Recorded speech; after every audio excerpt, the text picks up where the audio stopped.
Europe 1, Village Média. Philippe Vandel. En compagnie du réalisateur et journaliste Raphaël Pellegrino et Muriel Robin qu'on ne présente plus, j'ai failli dire qu'on ne plaisante plus, car justement il y a beaucoup d'humour dans ce documentaire Muriel Robin et Shiny sur la terre des jaguars. À un moment donné, vous allez dormir dans une cabane de pêcheurs abandonnée, absolument sublime, vous remontez la rivière, c'est magnifique, mais quand même il y a des zones d'ombre, vous ne vous changez jamais, vous avez toujours les mêmes vêtements pendant 10 jours. Ouh là là, alors moi je suis très pratique, donc Alors, j'ai toujours ma lessive sur moi dans mes affaires. C'est pas vrai.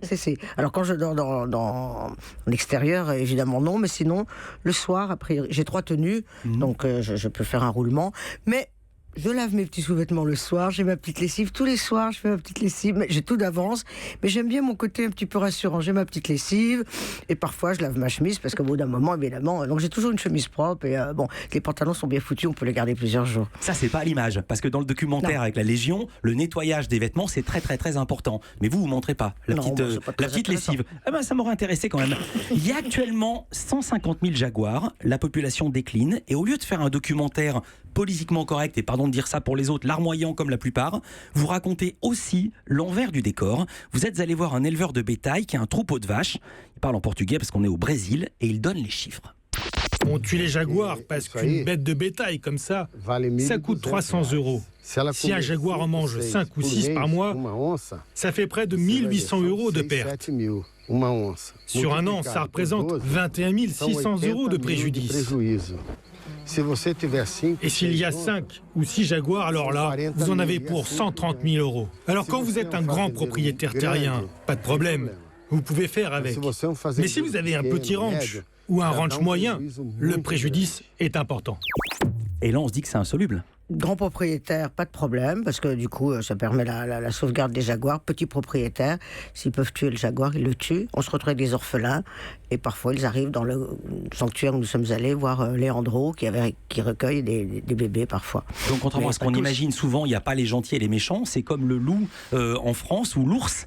Il y a deux logiques, et qui sont aussi sincères l'une que l'autre, qui s'affrontent. Ceux qui peuvent, laissent faire, et ceux pour qui c'est trop cher... sont obligés d'intervenir. À un moment donné, vous êtes assise à côté d'un jaguar et le commentaire dit « Un seul coup de griffe peut vous défigurer, une seule morsure peut vous tuer, il faut surtout pas lui montrer qu'on a peur. » Vous avez réussi à... Comment vous avez fait alors? Je sais pas, mais moi je savais... Peur, le mot est fort, il y a une tension qui se dit... à ce moment-là, on est tendu en se disant, pourvu que s'il doit avoir un coup de folie, pourvu que ce soit pas cette seconde-là où il est en train de me frôler le corps. Voilà, donc la moelle épinière prend 18 cm, elle se tend, et au moment où il est passé, elle se détend, et on est un peu comme une flaque. Mais on se dit, voilà, ça s'est bien passé, et on a eu le bonheur d'avoir comme ça, cet animal, c'est 80 ou 100 kilos de muscles qui vous frôlent, quoi. C'est absolument magnifique. Alors étrangement, je m'adresse à vous, Raphaël Pellegrino, car dans votre documentaire qui se passe dans la jungle, c'est pas au même endroit, mais c'est le même animal, le jaguar, qui est le plus gros prédateur de la jungle.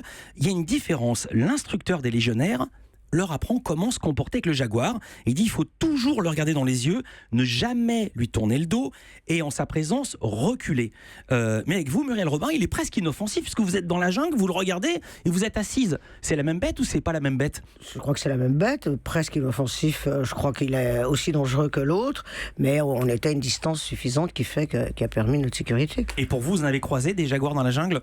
Non, en Guyane, le plus grand prédateur probablement actuel, c'est le garimperos.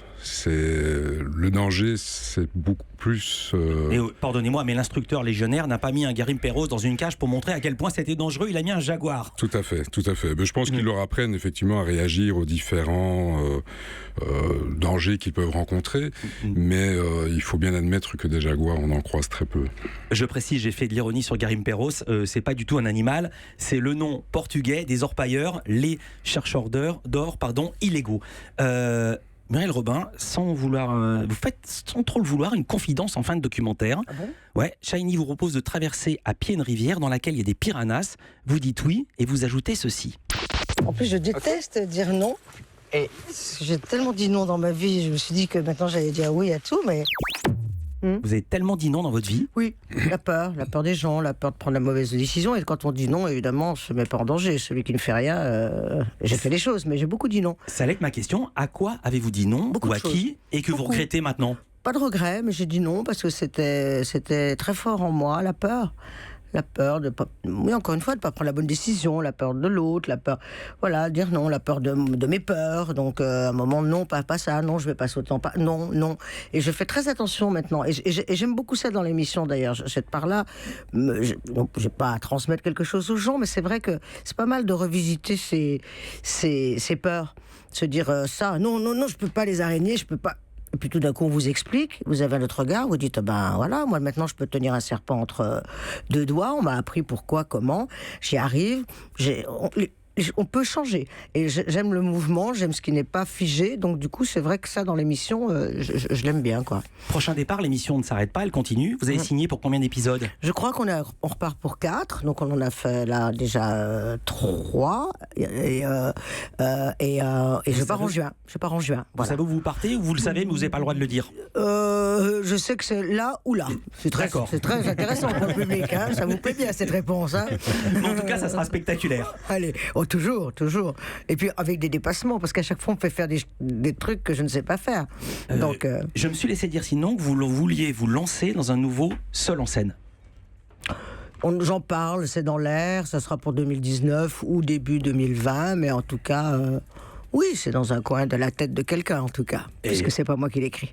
Le quelqu'un, on sait qui, vous pouvez dire qui c'est. Si vous voulez. Alors dites-le. C'est Nicolas Bedos. Europe 1.